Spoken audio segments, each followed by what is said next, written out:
हमारी दुनिया में पेड़ों का बहुत ज्यादा महत्व रहा है। यानी कि आप बिना पेड़ पौधों के इस दुनिया की कल्पना भी नहीं कर सकते। पेड़ों का इतना ज्यादा महत्व है कि इंसान पेड़ों की पूजा भी करता है।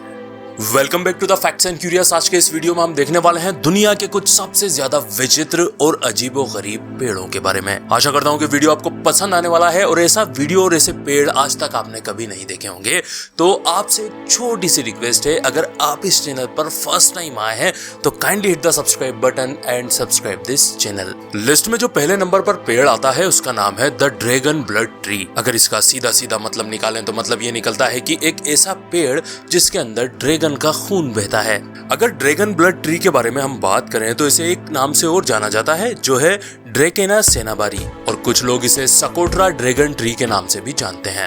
और हाँ, आपको बताना चाहूंगा कि ये कोई मामूली ट्री नहीं है, मामूली पेड़ नहीं है, इसीलिए इसको इस लिस्ट में शुमार किया गया है। अगर हम इसके अपीयरेंस को देखें यानी कि इसके लुक को देखें तो देखने में ही ये थोड़ा सा अजीब नजर आता है, लेकिन उससे भी ज्यादा अजीब बात यह है कि अगर आप इस पेड़ को काटने की कोशिश करते हैं या फिर इस पेड़ के ऊपर किसी भी धारदार या नुकीली चीज से वार करते हैं तो इसके अंदर से खून जैसा लाल तरल पदार्थ निकलता है। और आपको बताना चाहूंगा कि ये यमन जो कंट्री है उसका एक पार्ट है, एक हिस्सा है जिसका नाम है सकोट्रा, वहां पर पाया जाता है। अगर इसकी शेप की बात करें तो ऐसा लगता है मानो एक बड़ी सी छतरी खोल रखी हो। इस पेड़ की खासियत यह है कि नीचे से ऊपर तक कहीं भी आपको पत्तियां नजर नहीं आती हैं। जो इसके मोटे तने और ताजे तने होते हैं ऊपर की तरफ सिर्फ पत्तियां वहीं पर उगती हैं। अगर इसके फल की बात करें तो इसके अंदर बहुत छोटी छोटी सी बेरीज लगती हैं जो कि चिड़ियाएं खाती हैं। इसका लुक अजीब है, इसकी पत्तियां अजीब है, इसका तना अजीब है, लेकिन जो सबसे ज्यादा अजीबोगरीब बात है वो यही है कि इसको काटने के ऊपर इसमें से एक तरल पदार्थ निकलता है जो कि बिल्कुल लाल कलर का होता है। लेकिन आपको बताना चाहूंगा कि ये जो तरल पदार्थ है ये कई चीजों में काम आता है, जैसे कि इससे डाई बनाई जाती है, टूथपेस्ट में भी इसका इस्तेमाल किया जाता है, यहाँ तक कि इसकी पत्तियों का इस्तेमाल कुछ दवाएं बनाने के लिए किया जाता है। लिस्ट में अब जो पेड़ आता है उसका नाम है द डायनासोर ट्री। आप लोग सोच रहे होंगे कि डायनासोर ट्री तो इसका असली नाम होगा नहीं, तो फिर भला मैं इसे डायनासोर ट्री क्यों बोल रहा हूँ? दरअसल इसका असली नाम है वाइलमी पाइन्स ट्री। इसे डायनासोर ट्री इसलिए कहा जाता है क्योंकि ये जो प्रजाति है, कहा जाता है कि ये डायनासोर्स के जमाने से हमारी इस पृथ्वी पर लगी हुई है। कहा जाता है कि ये जो पेड़ है ये हमारी धरती के ऊपर, हमारी पृथ्वी के ऊपर 200 मिलियन साल से लगा हुआ है। अब आप सोच रहे होंगे कि भला ये कैसे पता चल गया कि ये जो पेड़ है, ये जो ट्री है, ये डायनासोर के जमाने का है। दरअसल जो फॉसिल्स मिले थे, जो पत्थरों के बीच में से हड्डियां मिली थी डायनासोर्स की, उसी के साथ में इसकी पत्तियों के अवशेष भी मिले हैं। यहाँ तक कि मैं आपको ये भी बताना चाहूंगा कि 1994 तक ये समझा जाने लगा था कि ये जो पेड़ है ये दुनिया में है ही नहीं, यानी कि ये विलुप्त हो चुका है। लेकिन ऑस्ट्रेलिया में एक एक्सप्लोरर ने जब एक्सप्लोरेशन स्टार्ट किया जंगल में और उसको ये पेड़ मिला, तब जाके ये पता चल पाया कि ये पेड़ तो अभी भी दुनिया में अवेलेबल है। और ये जो डिस्कवरी उस बंदे ने की थी, इस डिस्कवरी को नाम दिया गया the botanical discovery of the century. फिर क्या था, फिर सारी दुनिया के जो साइंटिस्ट थे, जो रिसर्चर थे, वो इस जगह पर पहुंचने लगे और ये जो पेड़ है ये पूरी दुनिया के लिए एक रिसर्च ऑब्जेक्ट बन गया। तब से लेकर अब तक ना जाने कितने वेलेमी पाइन ट्रीज उगाए जा चुके हैं और साइंटिस्ट इसी कोशिश में लगे हुए हैं कि इसको विलुप्त होने से बचाया जा सके। यानी कि आज आप अपने घर के बैकयार्ड में भी इसको लगा सकते हैं, लेकिन आप तभी लगा पाएंगे जबकि आपके आसपास में कोई अड़चने ना हो, क्योंकि ये जो पेड़ है ये 130 फीट तक लंबा हो जाता है। अब जो दूसरे नंबर पर पेड़ आता है वो है शिप वॉर्म ट्री। जी हाँ दोस्तों, वॉर्म यानी कि कीड़े।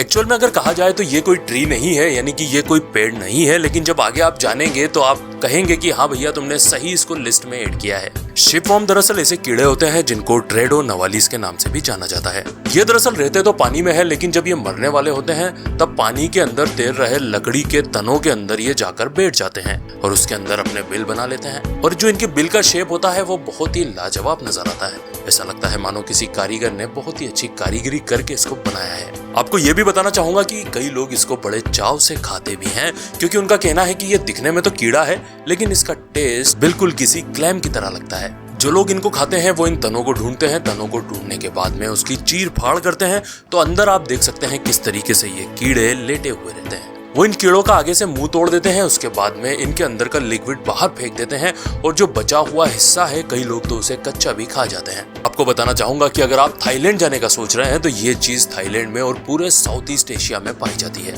तो आप चाहें तो खाकर ट्राई भी कर सकते हैं। लोग इन्हें ढूंढने के लिए काफी दूर तक चले जाते हैं। नदियों के अंदर वो देखते हैं कि लकड़ी का तख्ता अगर बहकर जा रहा है या फिर नदी के किनारे पड़ा हुआ है, यानी कि उसमें शिप वॉर्म हो सकते हैं। वो ये भी देखते हैं कि अगर लकड़ी के अंदर होल्स हैं यानी कि छेद हैं तो 99% चांसेस हैं कि शिप वॉर्म उसके अंदर ही मिल जाएंगे। अब लिस्ट में जो पेड़ आता है, जो ट्री आता है, उसका नाम है जूनिपर ट्री। हालांकि ये जो पेड़ है ये देखने में बहुत ज्यादा विचित्र तो नहीं लगता और इसकी तकरीबन 70 प्रजातियां पाई जाती हैं और सबसे ज्यादा ये नॉर्थ अमेरिका में मिलता है। इसमें से ज्यादातर जो प्रजातियां हैं इन पेड़ों की, उसकी जो पत्तियां होती हैं वो बिल्कुल किसी सुई की माफिक होती हैं। पत्तियों के अलावा इस पेड़ के अंदर छोटी छोटी बेरीज भी लगती हैं जो कि बिल्कुल ब्लूबेरी की तरह दिखाई पड़ती हैं। इन बेरीज को उगने में तकरीबन 3 सीजन लग जाते हैं। अब आप सोच रहे होंगे कि इसमें यूनिक क्या है, ऐसी क्या खास बात है जो इसे हमने लिस्ट में शामिल किया है। दरअसल वो खासियत है यूजफुलनेस, यानी कि इसकी उपयोगिता। दुनिया में पेड़ों की लाखों करोड़ों बल्कि अरबों प्रजातियां हैं, लेकिन उसमें से कुछ ही ऐसी हैं जो हमारे कई काम आती हैं, अदरवाइज सिर्फ जलाने के अलावा लकड़ियां और किसी काम नहीं आती। लेकिन जूनिपर ट्री इस मामले में इन सब का बाप है, क्योंकि ये ऐसा पेड़ है जिसका हर हिस्सा यूज में आता है। चलिए स्टार्ट करते हैं इसकी बेरीज से। इसकी बेरीज जो है वो फूड कलरिंग में काम आती हैं, यहाँ तक कि अल्कोहल भी बनाया जाता है इससे, स्पेशली जिन। इस पेड़ के अंदर से जो तेल निकलता है उसका इस्तेमाल दवाएं बनाने के लिए होता है और साथ में खुशबूदार परफ्यूम भी इससे बनाए जाते हैं। अब बचती है इसकी लकड़ी। तो लकड़ी का तो बहुत सारा सामान बनता ही है, जैसे कि पेंसिल्स हैं या फिर हमारे घर का फर्नीचर। लिस्ट में अब नाम आता है कैश्यू ट्री का, यानी कि काजू के पेड़ का। अगर हम बात करें तो सबसे ज्यादा ये सेंट्रल अमेरिका में पाया जाता है, अफ्रीका में पाया जाता है और हमारे देश के गोवा के अंदर तो इसकी भरमार है। ये पेड़ बहुत बड़े बड़े होते हैं। अगर इनकी हाइट की बात करें तो ये 46 फीट तक लंबे हो सकते हैं, लेकिन जो इनकी नॉर्मल हाइट है वो तकरीबन 20 फीट होती है। जितना बड़ा ट्री ये हो जाता है उतना ही उसके मालिक के लिए ये ज्यादा प्रॉफिटेबल साबित होता है। मैं पूरे यकीन के साथ बोल सकता हूँ कि आप सभी ने काजू तो जरूर खाए होंगे, लेकिन अगर आप काजू के पेड़ को देखेंगे और ये सोचेंगे कि आखिर काजू उगता कैसे है तो आपको ये थोड़ा सा वियर्ड लग सकता है। जरा आप इसके फल को देखिए, आपको क्या लगता है कि इसी में से काजू निकलता होगा? जी हाँ, ये दिखने में तो अजीब है, लेकिन जो काजू हम लोग खाते हैं वो इसी से प्राप्त होता है।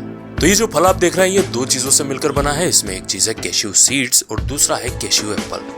कैश्यू सीड्स जो है वो कॉमन वही चीज है जो हम खाते हैं और सब उससे प्यार भी करते हैं, और उसका इस्तेमाल आप जानते हैं कितनी चीजों में होता है। उसका कैश्यू बटर बनता है, उसकी कुकीज बनती हैं, हम उसे कच्चा भी खा लेते हैं। लेकिन शायद आप ये नहीं जानते होंगे जो काजू के छिलके होते हैं वो भी यूज में लिए जाते हैं। उनका इस्तेमाल वाटर प्रूफिंग प्रोडक्ट्स, पेंट्स और भी बहुत सारी चीजें बनाने में किया जाता है। अब जो कैश्यू एप्पल है यानी कि काजू का जो फल है उसका इस्तेमाल किस चीज में होता है? एक्चुअल में उसकी बेहतरीन दारू बनाई जाती है। जो लोग गोवा गए होंगे उनको पता होगा कि अगर आपने फेनी पी है तो फेनी इसी फल से बनती है। इसके अलावा लोग इस फल को कच्चा भी खाते हैं, इसके अचार बनते हैं, चटनियां बनती हैं, लोग इसे ऐसे ही पकाकर भी खा लेते हैं। और भी दुनिया में ऐसे कई पेड़ हैं, कई ट्रीज हैं जो कि बहुत ज्यादा अजीबोगरीब हैं और आपको और हमें उनके बारे में जानने की जरूरत है। लेकिन वक्त की नज़ाकत को समझते हुए आज का वीडियो हम यहीं पर ख़त्म करते हैं। आशा करते हैं कि ये वीडियो आपको ज़रूर पसंद आया होगा। अगर वीडियो अच्छा लगा हो, थोड़ी इन्फॉर्मेशन आपको मिली हो, थोड़ा नॉलेज बढ़ा हो तो वीडियो को एक लाइक कर देना और अपने सारे ही सोशल नेटवर्क पर भी शेयर कर देना। तो मिलेंगे अगले धमाकेदार वीडियो के साथ, तब तक के लिए bye bye, good night, sayonara.